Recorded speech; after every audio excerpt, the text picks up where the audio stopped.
बात की चर्चा ही नहीं हो रही जी। वहां सेवादार बाकायदा प्रशासन के ऊपर थे। यस, और क्यों ये बड़ा योगी पॉइंट उठाया आदित्यनाथ हर्षवर्धन जी, आपने बड़ा पॉइंट यहां पर उठाया, आपने बड़ा पॉइंट उठाया कि आखिर देखिए सेवादारों की कितनी हैसियत थी, या हम कहें कि कितना रसूख था कि प्रशासन को अंदर आने की अनुमति नहीं दे रहा है। अब सोचिए, आगे बढ़ेंगे बहस में। इस वक्त बड़ी खबर इसी से जुड़ी हुई आ रही है।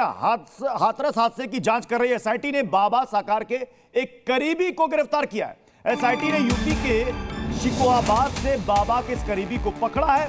शिकोहाबाद में भी बाबा का सत्संग होने वाला था। एसआईटी ने सेवादार उपेंद्र यादव को गिरफ्तार करके जेल भेज दिया है। यानी कि इस हाथरस के बाद बाबा का अगला पड़ाव था शिकोहाबाद, वहां पर सत्संग करने जाना था और अब वहां के सेवादार को पकड़ा गया है।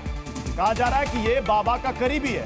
चौथे दिन आज, यानी कि उस कांड को हुए आज 4 दिन होने को है। बाबा अब तक फरार है, सेवादार पकड़े जा रहे हैं, लेकिन जो मुख्य आयोजक था देव, वो फरार है। 1 लाख का इनाम उस पर घोषित कर दिया गया है। राजेश चौधरी जी, ये मुख्य आयोजक नहीं पकड़ा जा रहा है, आपने इनाम घोषित कर रखा है, बाबा पर एफआईआर नहीं हुई है।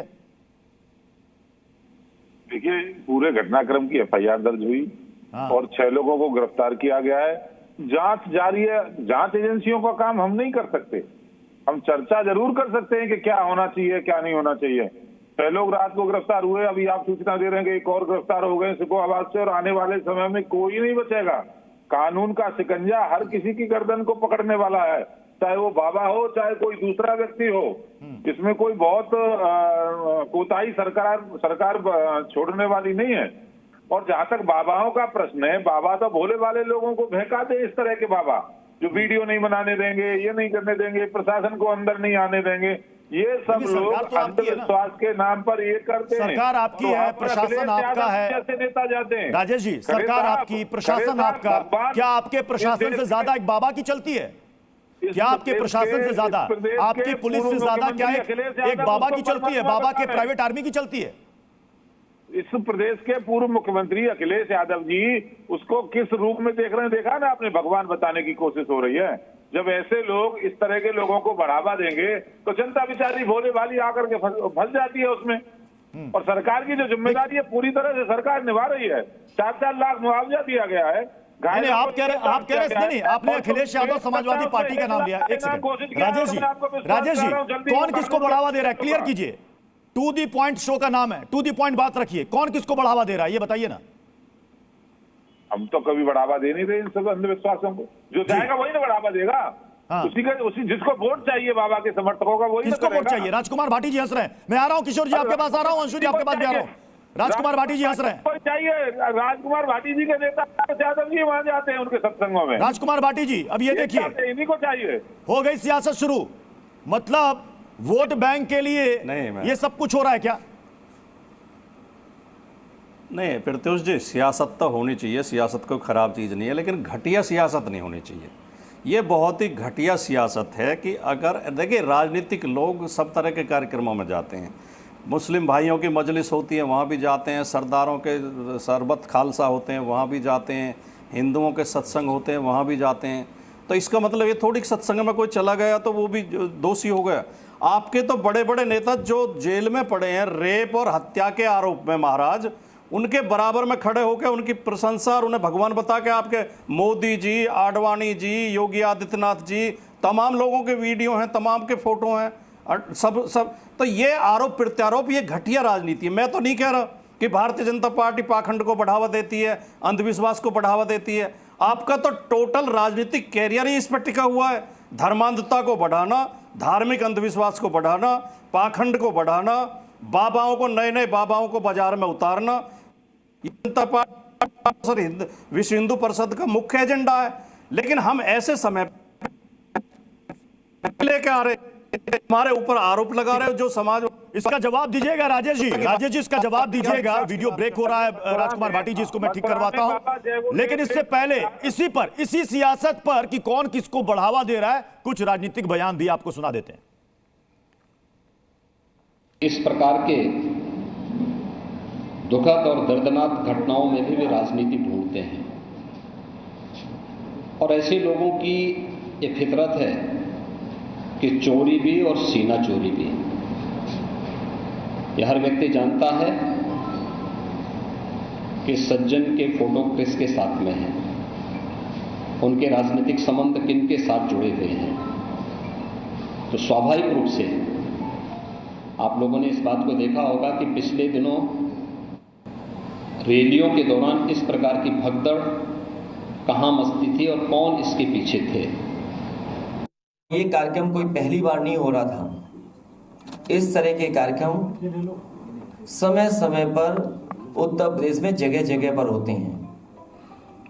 दुखद ये है कि ऐसी घटना हुई है जिसमें बड़े पैमाने पर लोगों की जान गई है।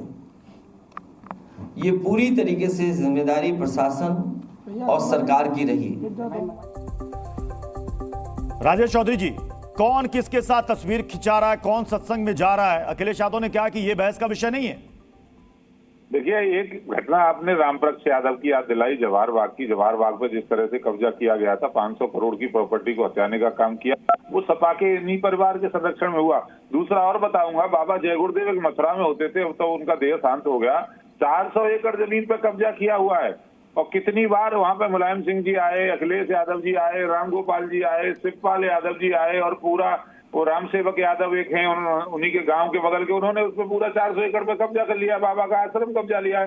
तो ये लोग तो प्लानिंग से ये सब काम करते हैं। और अभी देखो, जितने भी आयोजक उसके गिरफ्तार हुए वो किस बिरादरी से आते हैं? क्यों इस टीवी पे प्रतिष्ठित चैनल पे बैठ के मुझे बुलवाना चाहते हो? क्योंकि राजनीतिक रोटी सेकते हो। और उस बाबा ने अपील की थी, इसी लोकसभा के चुनाव में कहा था कि समाजवादी पार्टी को वोट पड़वाना है। वो बाबा ने बाकायदा अपील की और बाबा के आसपास के जो लोग हैं सब सपा से जुड़े हुए लोग हैं। ये राजनीति करने का विषय नहीं था, पर वो पार्टी जी तो मुंह खुलवाने का प्रयास कर रहे हैं। हमको तो धर्मांध बता रहे हैं, आप नहीं धर्मांध। क्यों जा रहे थे भाई अखिलेश यादव, क्यों भगवान बता रहे थे? इसका जवाब दो ना, जनता पूछना चाहती है। जब वो गलत था, उसको गिरफ्तार करने की मांग कर रहे हैं आप, उसको कानून के शिकंजे में होना चाहिए। मैं कहता हूँ होगा, निश्चित दोषी है तो उसको कोई किसी प्रकार की रियायत नहीं। राजकुमार भाटी जी, इसका जवाब दीजिए, उसके बाद में किशोर जी आपके पास आ रहा हूं, अंशु जी आपके पास भी आ रहा हूं। आपको तो बता रहे हो, राजकुमार भाटी जी, आप काहे नहीं जा रहे हो वहां पर? क्विक रिएक्शन, मुझे बाकी मेहमानों का भी रुख करना है। चौधरी बात का सबूत दे दिया इस डिबेट में कि भारतीय जनता पार्टी के लोग कितने घोर जातिवाद सांप्रदायिक होते हैं। वो ये गिन रहे हैं कि किस किस जाति के लोग अरेस्ट हुए हैं, किस किस जाति के लोगों पे आरोप लगे हैं। अपराध को अपराध देखना शुरू करो। दूसरी बात, आप कह रहे हैं कि वहां जमीन कब्जा रखी है मथुरा में। राजेश जी कृपया सुन लें, कृपया मेरी बात बोल देना, ऐसा बीच में ठीक नहीं है। देखिए, आप कह रहे हैं कि वहां जमीन कब्जा रखी है, 7.5 यूपी में है, 10 साल से केंद्र में है। आपकी सरकार इतनी अक्षम है कि कब रही है, केवल फर्जी केवल आरोप लगाने के लिए इस तरह के मुद्दे उठाते हैं। अगर कहीं गलत हुआ है तो आपकी सरकार एक्शन क्यों नहीं लेती? इससे तो आप खुद ही कटघरे में खड़े होते हैं कि आपकी सरकार बिल्कुल अक्षम सरकार है, निष्क्रिय सरकार है, बेकार सरकार है, कुछ कर नहीं पा रही है, कब्जे तक नहीं हटवा पा रही है जमीनों से। तो रुपया ना लगाएं, कुछ नाकाम सिद्ध हो रही है। ठीक है, मैं किशोर तिवारी जी आपके पास आ रहा हूं। किशोर तिवारी जी, अगर अपराधियों में अगर जाति और धर्म खोजने लगे फिर तो हो गई कार्रवाई। देखो, प्रत्युत्तर बहुत देर के बाद बोलने का है, लेकिन मैं इसे राजनीति से जोड़ूंगा नहीं और घटिया राजनीति की बात नहीं करूंगा। मैं अभी देखता हूं कि एक शहडोल के प्रदीप मिश्रा है और हमारे यहाँ थाना में भी ऐसा एक्सीडेंट हुआ। लेकिन है ना, इस पे जैसा राहुल जी ने कहा कि राजनीति न करते हुए एक प्रोटोकॉल सेट हो जाना चाहिए। मैं हाथरस के कांड के अंदर बड़ी नेशनल पे तो मोदी जी के भाषण आ रहे थे, लेकिन मैं रीजनल इस पे देख रहा था तो वहां जो पीएचसी थी उसमें एक ही डॉक्टर था। देखिए अभी कैसा है कि हम संयोजकों पे कुछ कंडीशंस डाली जाए और इस प्रकार के, इसमें भीड़ पे तो आप नियंत्रण नहीं कर सकते, लेकिन ऐसी भगदड़ होने के बाद आप किसी की जान तो नहीं वापस ला सकते। अभी राहुल जी ने कह दिया कि राजनीति करने का विषय ही नहीं है। मैं अभी बता रहा हूं कि प्रदीप मिश्रा के सारे कार्यक्रम महाराष्ट्र के जो उप मुख्यमंत्री है देवेंद्र जी ने स्पॉन्सर किए थे। नागपुर में था, यवतमाल में था, वैसे ही वो थाना के अंदर सीएम साहब ने किया था। तो ये नहीं होना चाहिए, और होना है तो उसके लिए पूरी जगह हो और पूरी व्यवस्था हो, वो संयोजक पूरे पैसे भरे, वहां पर एम्बुलेंसेस रहे, पुलिस की व्यवस्था रहे, और ऐसी भगदड़ ना बचे। हाथरस से हमने कुछ सीखना चाहिए ना। और ये जो आपकी नहीं सर, बहस है, हर हादसे के बाद यही बयान आता है सर कि इससे सबक लेकर सीखना चाहिए, लेकिन फिर अगले हादसे में फिर घूम फिर करके वही बहस शुरू हो जाती है। मैं अंशु जी आपके पास आऊं, उससे पहले एक बड़ी खबर आ रही है। मुख्य आरोपी देव प्रकाश मधुकर अभी भी फरार है। देव प्रकाश मधुकर की तलाश में कई जिलों में पुलिस दबिश दे रही है। पुलिस की 7 टीमें मधुकर को तलाश रही है। वहीं पुलिस ने देव प्रकाश पर 1 लाख का इनाम भी घोषित कर रखा है। इसे कहा जा रहा है कि यही मुख्य आयोजक था और ये साकार हरि का करीबी था। एफआईआर में इसका नाम है मुख्य आरोपी के तौर पर। इस पर 1 लाख रुपए का इनाम भी घोषित किया जा चुका है। तो ना बाबा पकड़ में आ रहा है, ना मुख्य आयोजक देव प्रकाश पकड़ में आ रहा है। दोनों के दोनों फरार हैं। जी न्यूज़।